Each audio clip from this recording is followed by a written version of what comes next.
Buenos días. Estamos viviendo momentos nuevos en nuestro país. Todas las personas de las diferentes clases sociales están reflexionando y están reconociendo que ese país que teníamos, que lo entendíamos como un país sin problema, no era verdad. Creo que el momento es de reflexionar, de generar una conversación entre toda la ciudadanía y llegar a puntos de encuentro que permitan salir de esta situación de manera real, no de seguir ocultando nuestra realidad. En aras de esto contribuyo a partir de este día escribiendo algunas reflexiones personales. Eso no quiere decir que sea la verdad, sino que es simplemente la percepción que yo tengo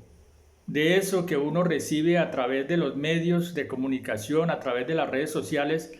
y a través de la comunicación con amigos, con familiares en otras ciudades. En el día de hoy quiero compartir mi columna que la he titulado Los interrogantes del paro nacional.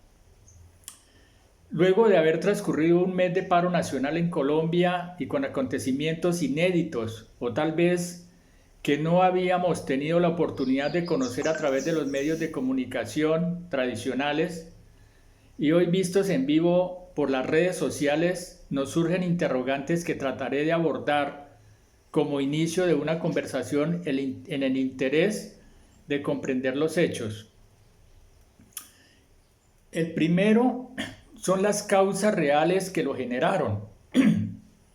Sin duda una expresión tan multitudinaria, con la diversidad de sectores sociales, económicos, étnicos, culturales, políticos y religiosos, y que abarcó la totalidad del país y se extendió a plazas y calles de ciudades en el mundo, solo puede ser interpretado como un estallido de sentimientos, de frustraciones, de anhelos reprimidos y que logran simultáneamente expresarse en las protestas de la calle, desde los balcones de las casas, desde las redes sociales. Si bien la chispa fue el rechazo a la reforma tributaria primero y a la reforma de la salud luego, en el fondo lo que expresan en la calle es una reclamación más profunda por un país más equitativo, con oportunidades para los jóvenes, mediante unas políticas que permitan tener unas estructuras desde el Estado que garanticen los derechos a la salud, a la educación, al trabajo digno, a la tierra, a un ambiente sano, a la libertad, a la democracia, a tener una vejez digna, a vivir en paz, pero sobre todo a la dignidad humana. Y se expresa el rechazo a la corrupción que ha desangrado a este país durante décadas, pero que en el actual gobierno se hace de manera abierta y desafiante, entregando los recursos del Estado a los grupos económicos más poderosos y disminuyendo los recursos para la atención de sectores pobres y marginados. Sumado a eso, el desastroso manejo de la pandemia por parte del gobierno y la atención a los sectores confinados y el retraso en el programa de vacunación. También surge el interrogante de por qué esta protesta o estallidos sociales ha perdurado, teniendo como antecedente el paro agrario, el paro estudiantil y las movilizaciones indígenas, donde el gobierno llega a unos acuerdos, pero nunca cumple la totalidad de ellos.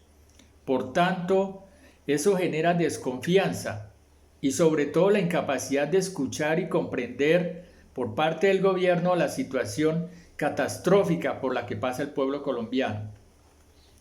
Desconfianza y desinterés del gobierno en dialogar y el tratamiento de guerra que le da a la protesta social hizo que se radicalizara la gente y paulatinamente se fuera sumando sectores económicos y territoriales que finalmente paralizaron todo el país. Ahora bien, un interrogante que es muy complejo resolver. ¿Cuál es la dimensión de la tragedia en vidas, en heridos, en desaparecidos que ha dejado hasta el día de hoy esta confrontación? Según el reporte de la ONG Temblores, a 31 de mayo se conocían de 45 homicidios, 1.248 heridos, 65 agresiones oculares y 25 víctimas de abuso sexual. La Fiscalía, por su parte, reporta un total de 129 desaparecidos, aun cuando los organismos defensores de derechos humanos no oficiales dan una cifra de alrededor de 400. En todo caso, es una catástrofe social y humanitaria la que vivimos, que probablemente no puede ser verificada por la CIDH, a quien se le ha negado la entrada oportuna y se le ha negado la confirmación en el terreno de los acontecimientos. Y finalmente muchos nos preguntamos a dónde va a evolucionar la confrontación social en Colombia. Más complejo este interrogante, si bien algunos sectores han logrado acuerdos parciales con el gobierno nacional o local para desbloquear las carreteras nacionales, los jóvenes persisten en los llamados puntos de resistencia en las grandes ciudades, reclamando al Estado y a los organismos de derechos humanos se haga justicia por los muertos, los heridos, los desaparecidos ocurridos en esta protesta social. Surge en el ambiente colombiano un espíritu renovado de esperanza, de rebeldía y sobre todo de confianza en el mismo pueblo como gestor de su propio desarrollo, generando un diálogo de las mismas comunidades en las llamadas asambleas populares, con una mirada solidaria hacia los marginados, especialmente los jóvenes, que tienen que ser los primeros en ser atendidos. Depende del gobierno resolver este conflicto social que hoy se coloca en la agenda política como prioritaria, solo si logra entender y atender los reclamos de la ciudadanía como problemáticas reales y no como conspiraciones internas o externas. Hasta ahí mi columna y nos vemos en una próxima columna, ojalá en 8 días.